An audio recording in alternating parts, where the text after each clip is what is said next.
Hola a todos y a todas, bienvenidos, bienvenida a mi canal. Yo soy Cier, espero que estéis muy bien y bueno, vamos a continuar con Isis sin velo por la página 47 que os recuerdo, os dejo el link en la descripción del libro que estoy utilizando por si queréis seguir el texto conmigo, queréis aprenderlo o simplemente queréis tenerlo para vuestro libre albedrío, ¿de acuerdo? Así que yo voy a continuar, como os acabo de decir, por la página 47, el último párrafo, que dice: la doctrina de la metempsicosis, tan acerbamente ridiculizada por los científicos y con no menos dureza combatida por los teólogos, es un concepto sublime para quienes desentrañan su esotérica adecuación a la indestructibilidad de la materia e inmortalidad del espíritu.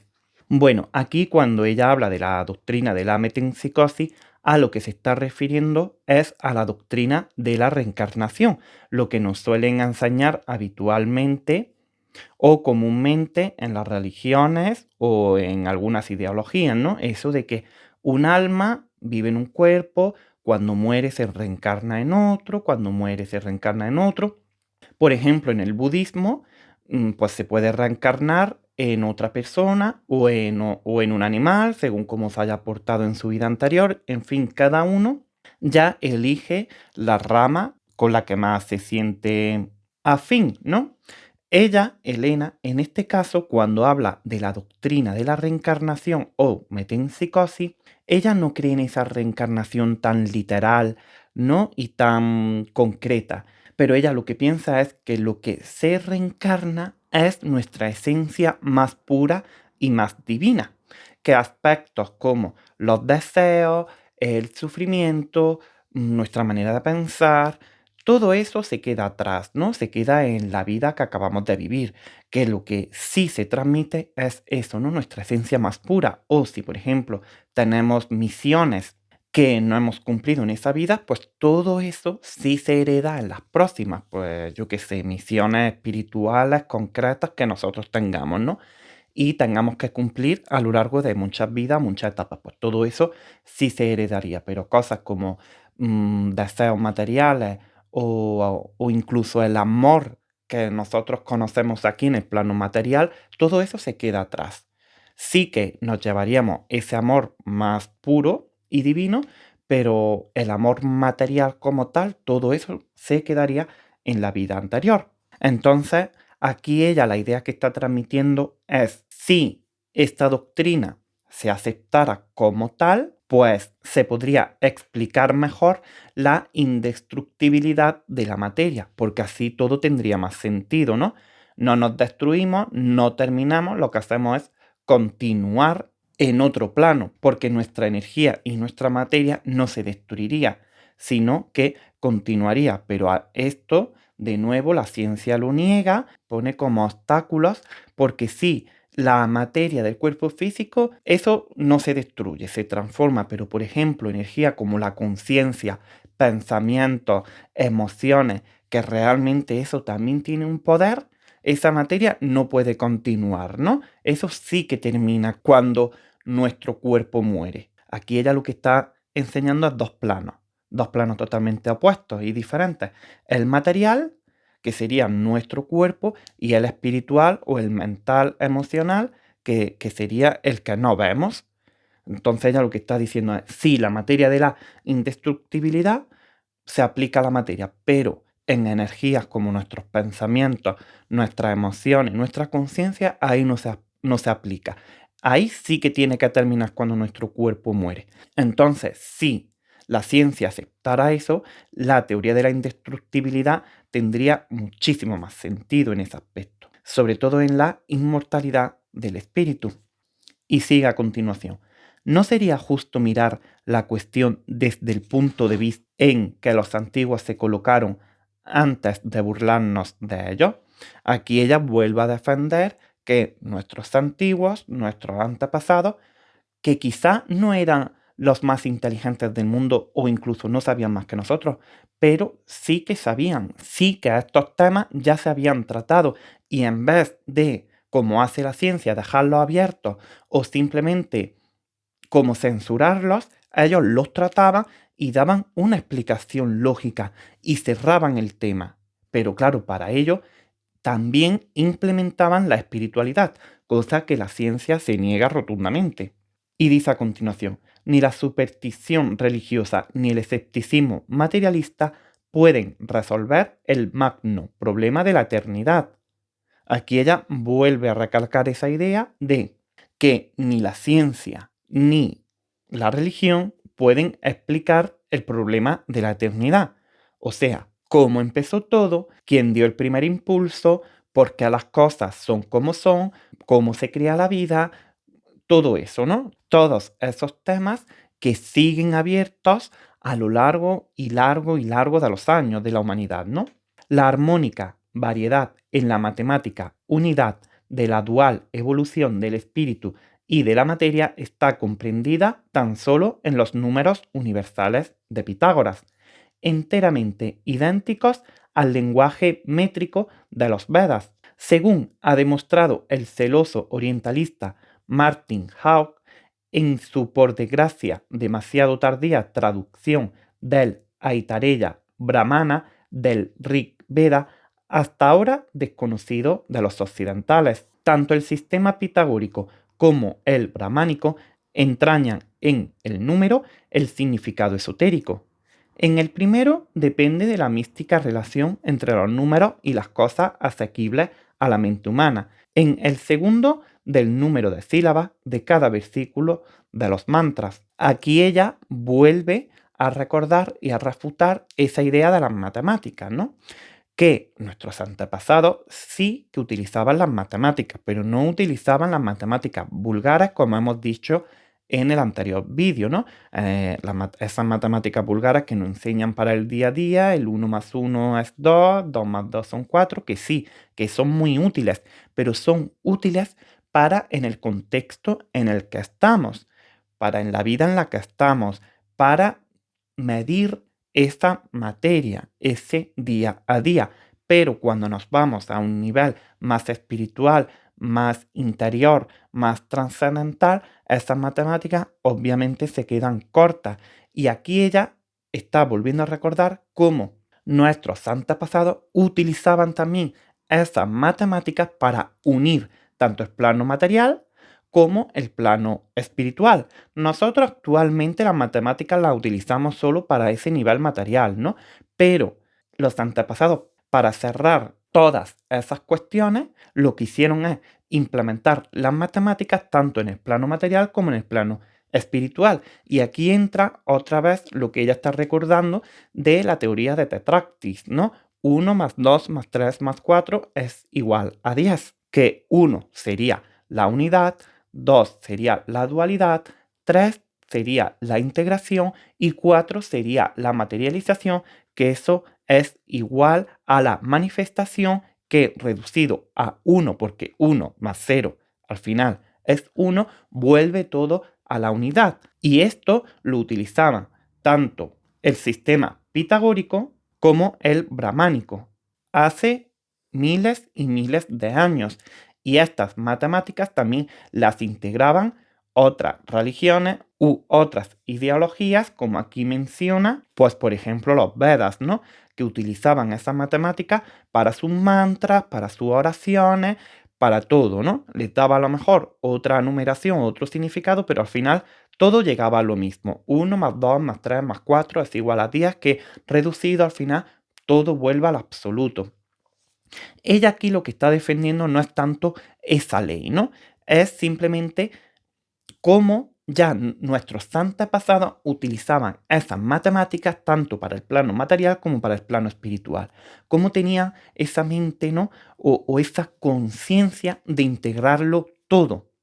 No como ahora que lo que hacemos es matemática, ciencia, materia, materialismo y la reducimos solo a eso, ¿no? La sola idea de integrar lo espiritual con la matemática, con las matemáticas, choca absolutamente porque lo vemos como muy absurdo, ¿no? Y como ya, por ejemplo, nuestros antepasados, esas matemáticas las integraban tanto en el plano material como en el plano espiritual. O sea, tenían una conciencia y una forma de ver la vida mucho más amplia y mucho más abierta, por lo menos a la hora de integrar diferentes planos. No como nosotros en la actualidad, que en vez de integrar, lo que hacemos es excluir.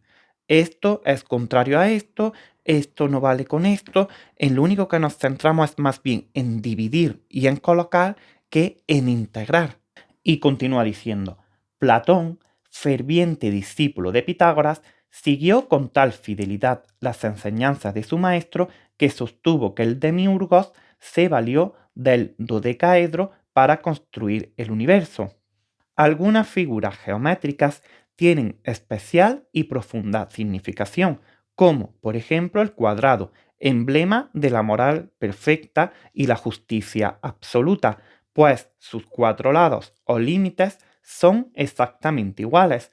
Todas las potestades y armonías de la naturaleza están inscritas en el cuadrado perfecto cuyo número 4 es la tercera parte del número 12 del dodecaedro. La suerte que el inefable nombre de aquel se simboliza en la sagrada Tetractis, por quien juraban solemnemente los antiguos místicos. Bueno, aquí ella sigue, ¿no?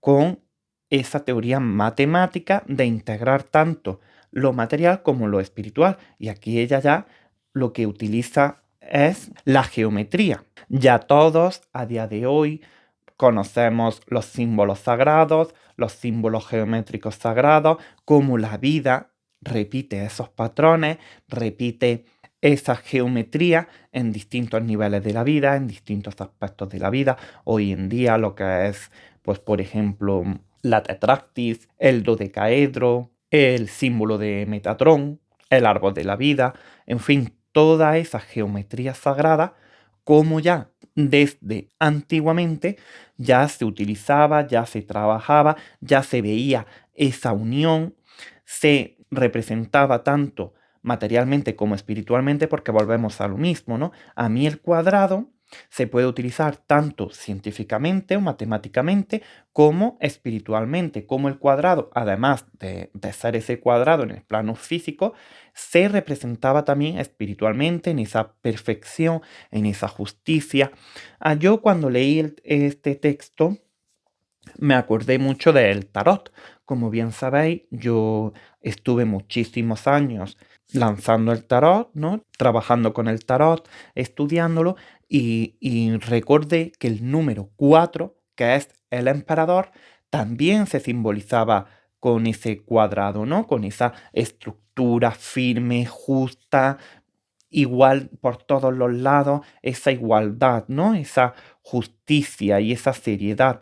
Y como ya miles y miles y miles y miles y miles de años antes de donde estamos, eso ya se veía, eso ya se trabajaba, y sobre todo cómo ha permanecido a lo largo de los miles y miles y miles de años, y cómo esa idea se sigue manteniendo, ¿no? Porque esa idea, básicamente los Vedas, probablemente hay estudios de que existieron sobre el 1200, 1500 antes de Cristo, pero hay estudios y hay investigaciones que demuestran que probablemente también existieron 2500 años antes de Jesucristo. Y nosotros, pues, mirar qué lejos estamos, y esa idea de ese cuadrado aún sigue en pie, esa idea de geometría sagrada aún sigue en pie, ya independientemente de que tengan razón, de que no la tengan, de que realmente exista esto. A mí ya lo que más me sorprende es de cómo esa idea se ha mantenido a lo largo de miles y miles y miles y miles de años. Ya no entramos en quién tiene la razón, quién no la tiene, sino más bien cómo eso se ha mantenido, esa ideología se ha mantenido a lo largo de los años, y ha superado a ciencia, ha superado a ideología, ha superado a religiones, ha superado a censura, ha superado a raza, ha superado a todo. Y de una forma u otra se ha seguido manteniendo en pie, que esta es una de las ideas que también defiende Elena, que la sabiduría puede estar más presente o menos presente, pero que nunca se pierde, ¿no? Siempre se va a mantener, porque la sabiduría es algo que nunca vas a poder omitir ni nunca vas a poder acabar con ella, que al final de una manera o de otra siempre sobrevive. Y bueno, vamos a continuar con el siguiente párrafo que dice: si después de estudiarla como es debido, comparáramos las enseñanzas pitagóricas de la metempsicosis con la moderna teoría de la evolución, hallaríamos en ella todos los eslabones perdidos en esta última. Bueno, aquí ella menciona algo muy importante y que a día de hoy es algo que sigue estando abierto y es un tema que sigue estando en pie, que son los famosos eslabones perdidos. Bien, vamos a explicarlo un poco, ¿de acuerdo? Como ya venimos defendiendo la idea de, por ejemplo, la teoría de la evolución de Darwin, ¿no? Él dice que evolucionamos en una línea ascendente y en esa línea ascendente solo entra lo que es la materia, el cuerpo material y el cuerpo físico, ¿no? La mente, tal y como la conocemos científicamente, y ya está. Y él lo que defiende es eso, ¿no? Que vamos evolucionando poco a poco, poco a poco, poco a poco, hasta llegar donde estamos hoy en día. Pues bien, esa teoría tiene los famosos eslabones perdidos. ¿Qué quiere decir esto?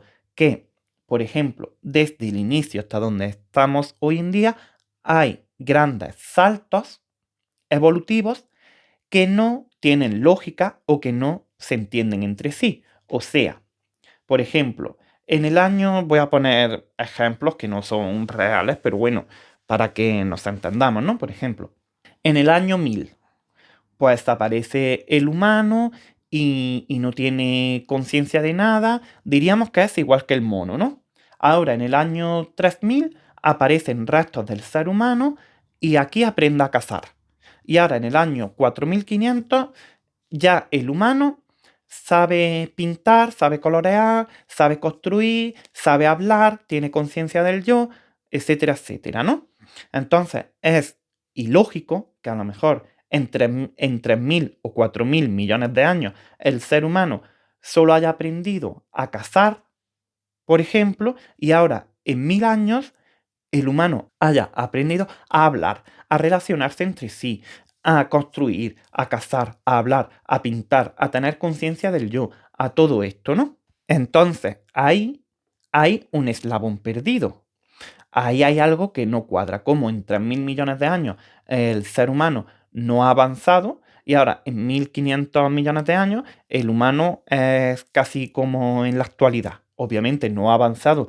Cuando yo digo avanzado no hablo científicamente o tecnológicamente hablando, ¿no? Yo a lo que nos referimos es a mentalmente y espiritualmente y en conciencia, ¿de acuerdo? Entonces, ¿eso cómo sería posible? Es ilógico, ¿no? Si la evolución va poquito a poco, ¿cómo da esos grandes saltos? Eso sería un tipo de eslabón perdido. Entonces aquí Elena lo que está diciendo es, si las enseñanzas pitagóricas o el sistema esotérico se implementara en estas teorías científicas, todo sería mucho más fácil, todo se cerraría antes y estos temas se concluirían. Porque lo que ella defiende es que, por ejemplo, en estos famosos eslabones perdidos, lo que ocurre es que el espíritu se encarna en la materia. Entonces, por eso el humano pasa de arrastrarse literalmente a tener conciencia del yo, tener conciencia de la vida, a aprender a hacer fuego, a aprender a pintar, a aprender a ilustrar, a aprender a relacionarse con su entorno, etcétera, etcétera, etcétera. Y ahí es donde ocurre el famoso eslabón perdido de la teoría de la evolución. Pero como la ciencia no quiere admitir ni integrar la espiritualidad en la ciencia, pues claro, eso se queda como eslabón perdido, como algo que no se resuelve, o lo dejan en el aire como diciendo, bueno, pues dentro de muchísimos años se descubrirá o no se descubrirá, pero bueno, eso ya no interesa. Como por ejemplo hicieron nuestros antepasados, que ya vieron desde un inicio que ciencia y religión o espiritualismo separados son débiles y unidos son fuertes. Entonces ellos ya de por sí tuvieron una visión mucho más profunda que nosotros y dijeron, vale, pues se integra todo, porque todo es mucho más lógico y mucho más fuerte. Ya, mira, independientemente de que sea o no sea real, pero sí que hubiese sido todo en ese aspecto mucho más fácil en ese sentido, ¿no? En el sentido de, en vez de tanto excluir y tanto dividir, si aprendiéramos a integrar, todo hubiese sido mucho más lógico, mucho más fácil de entender, no habría estas dudas tan existenciales y encontraríamos ese sentido a nuestra vida, ¿no? Pero claro, aquí entra en contradicción uno de los principios de la ciencia, que es pues eso, ¿no? Evitar el espiritualismo, evitar la religión y evitar todo esto. Porque también tiene su fin, que es pues ese, ¿no? Demostrar científicamente por qué ocurren las cosas, por qué pasa esto, por qué pasa lo otro, que por supuesto nadie está negando ese valor y esa importancia, que obviamente tiene muchísima. Pero bueno, estamos hablando en casos como estos excepcionales. Y dice a continuación, pero ¿qué sabio se avendría a desperdiciar el tiempo en lo que llaman quimeras de los antiguos? Esto a lo que se está refiriendo es a lo que acabamos de explicar, ¿vale? No me voy a volver a repetir. Porque a pesar de las pruebas en contrario, dicen que no ya las naciones de las épocas arcaicas, sino que ni siquiera los filósofos griegos tuvieron la más leve noción del sistema heliocéntrico.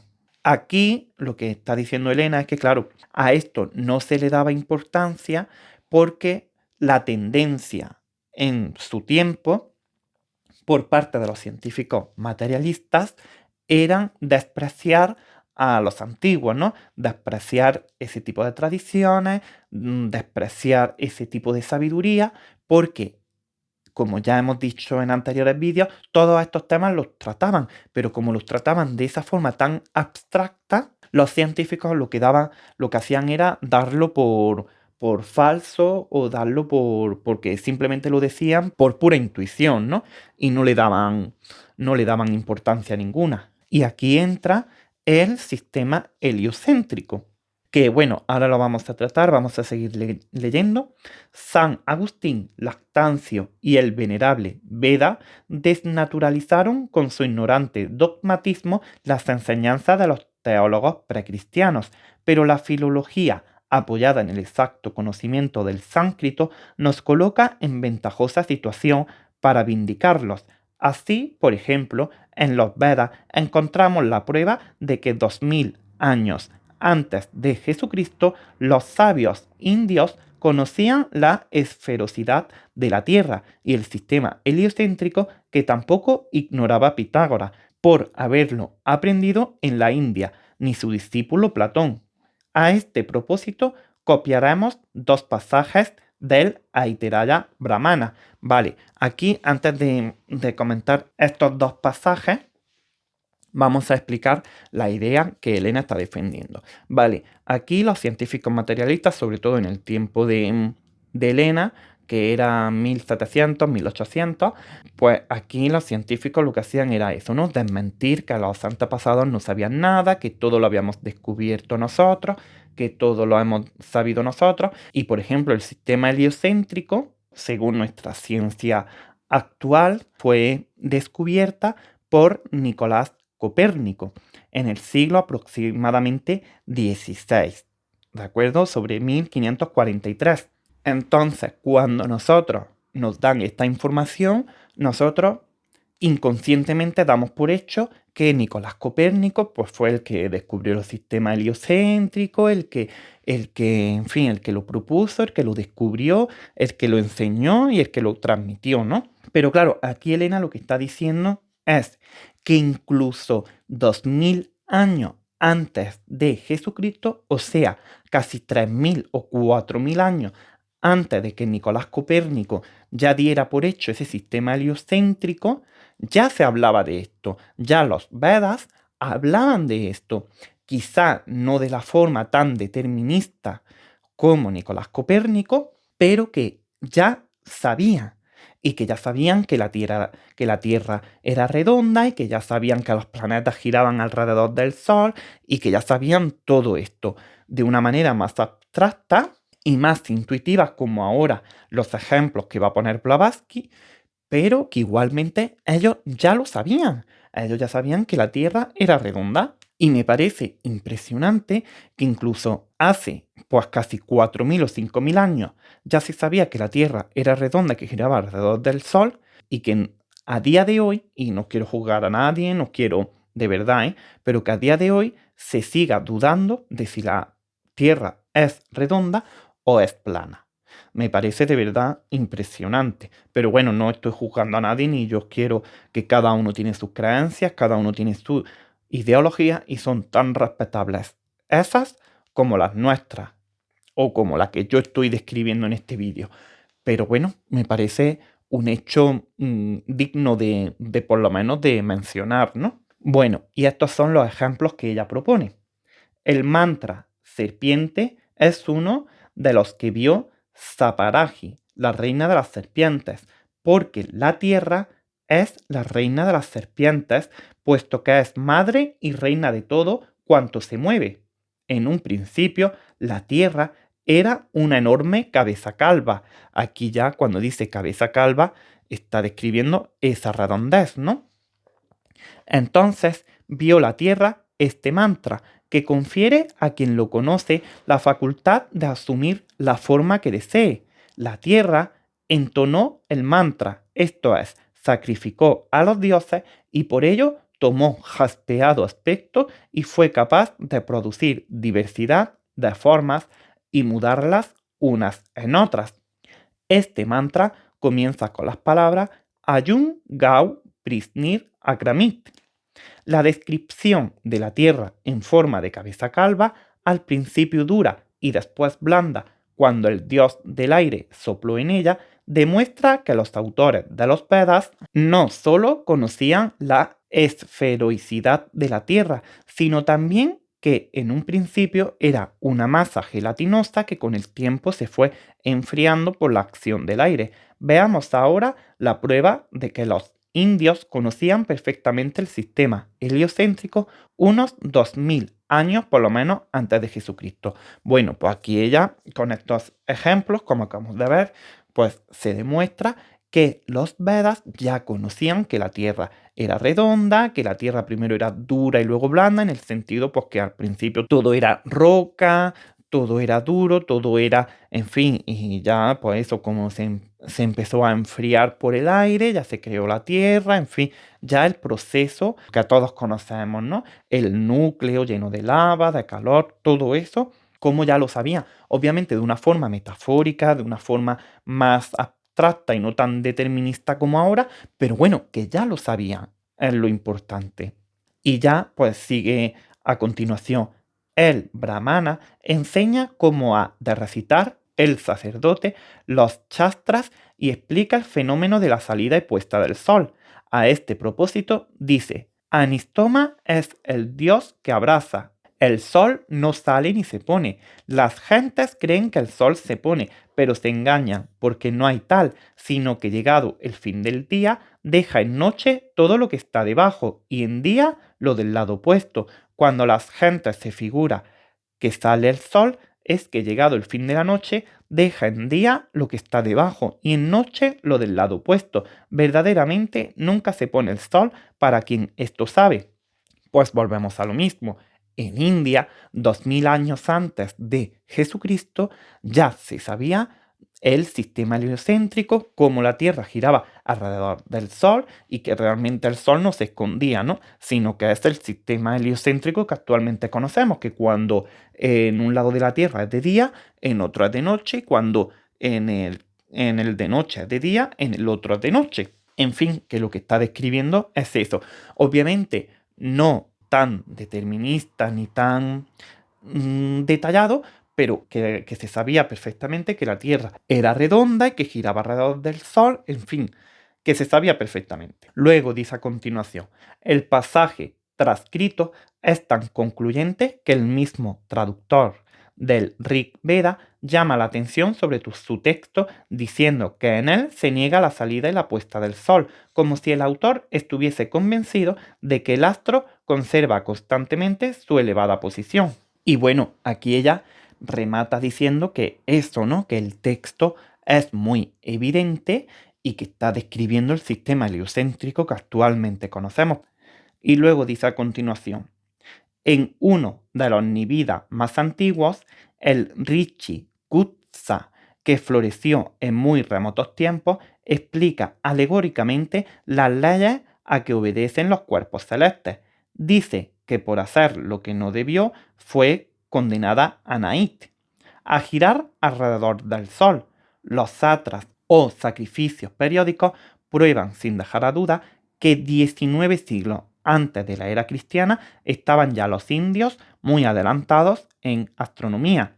Duraban estos sacrificios un año y correspondían a la aparente carrera del Sol, que los indios sabían perfectamente de ese sistema heliocéntrico, quizá de una forma más metafórica, como aquí está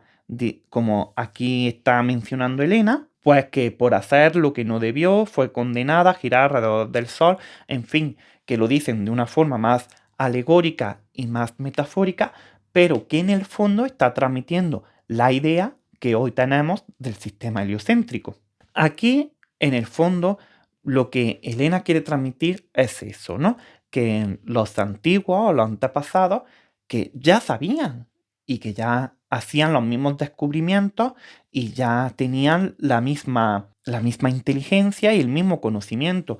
Y que nosotros lo que hemos hecho es redescubrir ese conocimiento, como ellos en su momento lo redescubrieron. Y bueno, creo que nos vamos a quedar aquí, así que si has llegado hasta aquí, te doy muchísimas gracias, te mando un abrazo enorme y nos vemos pronto.